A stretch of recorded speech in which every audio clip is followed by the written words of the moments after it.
Hello guys, ইদানিং সকলে যে সমস্যাটা ফেস করতেছে, তারা যখন তাদের রিলস ভিডিওগুলো আপলোড করতেছে, আপলোড করার পর তারা রিলস ভিডিওগুলো আর পেজের মধ্যে খুঁজে পাচ্ছে না। তো অবশ্যই যারা যারা যাদের এই অবস্থাটা হচ্ছে, অবশ্যই তারা ভিডিওটা কন্ট্রোল করবেন। আমি দেখিয়ে দিব যে আপনারা কোন ভুল করে রেখেছেন, যার ফলে আপনাদের ভিডিওগুলো আপনারা আপলোড করার পর 1 ঘন্টা 2 ঘন্টা পর আপনাদের পেজে শো করে। আর অনেকেই এটা যে ভুলটা করতেছে, যাদের মনিটাইজেশনটা অন আছে, তারা দেখতেছে আমি ভিডিওটা আপলোড করেছি, আমার ভিডিওটা পেজের মধ্যে আপলোড হয়নি, অ্যাগেন ভিডিওটা আপলোড করতেছে। এই যে আপলোড করার ফলে আপনাদের কিন্তু আপনাদের মনিটাইজেশনটা চলে যাচ্ছে, জাস্ট এই ডবল আপলোড করার ফলে। তো অবশ্যই আপনারা যেটা করবেন, আপনারা আমি যেটা বলতেছি, আপনারা অবশ্যই এই অপশনটা আপনারা অফ করে দেবেন। কারণ যখন আপনাকে ফেসবুক রিকমেন্ড করবে বা সাজেস্ট করবে, তখনই কিন্তু আপনি এই অপশন থেকে ভিডিও আপলোড করবেন। তো এখন আসি যে কোন অপশনটা অনের কারণে আমাদের এই সমস্যাটা ফেসবুকে দিচ্ছে বা এই সমস্যাটার আমরা সম্মুখীন হচ্ছি। তো আমরা প্রথমে আমাদের পেজে চলে যাব। তো আমি আমার পেজে চলে আসলাম।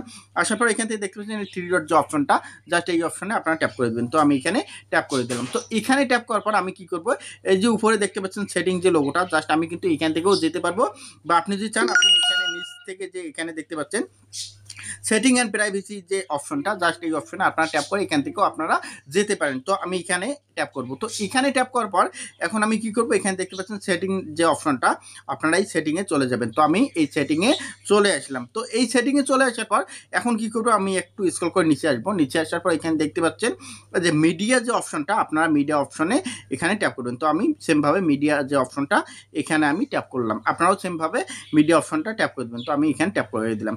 তো এখানে ট্যাপ করার পর আপনাদের যে অপশনটা আপনারা অন করে রেখেছেন, এখানে স্ক্রল করে একটু নিচে আসবেন। নিচে আসার পর এই যে এখানে দেখুন, এখানে অপশন একটা দেখাচ্ছে যে অটোমেটিক এবি টেস্ট, এই যে অপশনটা, এটা আপনারা এখানে ট্যাপ করবেন। তো আমি এখানে ট্যাপ করব। তো এখানে ট্যাপ করার পর দেখুন আমার কিন্তু এই যে এখানে দেখুন যে enable auto AB testing, just এই অপশনটা আপনাদের কিন্তু প্রত্যেকের অন আছে।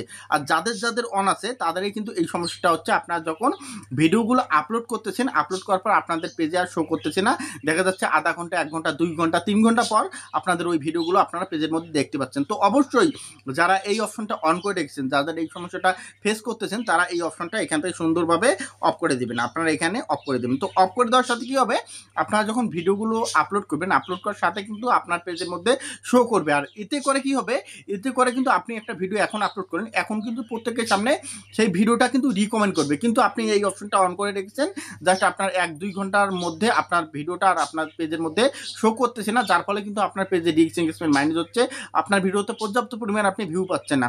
তো যারা এই কাজটা করে রেখেছেন, অবশ্যই এটা অফ করে দেবেন। অফ করে দিলে আপনাদের পেজের জন্য ভালো হবে, বা আপনাদের পেজে রিচ এঙ্গেজমেন্ট বৃদ্ধি পাবে। অনেকের জন্য এর জন্য কিন্তু মনিটাইজেশনটাও রিজেক্ট হয়ে যাচ্ছে। কিন্তু অনেকেই বলতেন ভাই এটা যদি দেয়, ফেসবুক অনেক সময় কিন্তু আমাদের নেক্সট স্টেপে গেলে কিন্তু ওখান থেকে বলে এবি টেস্টিং এটা থেকে ভিডিও আপলোড করতে, কিন্তু আপনি প্রতিটা ভিডিও এবি টেস্টিং থেকে আপলোড করতে পারেন না। আপনি পারলে আপনার পেজের মধ্যে ক্ষতি হবে। ফেসবুক যেহেতু অপশনটা দিয়ে রেখেছে, ফেসবুক যখন আপনাকে রিকমেন্ড করবে যে এবি টেস্টিং থেকে একটা ভিডিও আপলোড করুন, আপনি তখনই শুধু এখান থেকে ভিডিও আপলোড করবেন, তা না হলে নয়। তো আশা করি সবাইকে বোঝাতে পেরেছি। যদি ভিডিওটা দেখে একটু উপকৃত হয়, অবশ্যই লাইক কমেন্ট শেয়ার করে পাশে থাকবেন। ধন্যবাদ সবাইকে।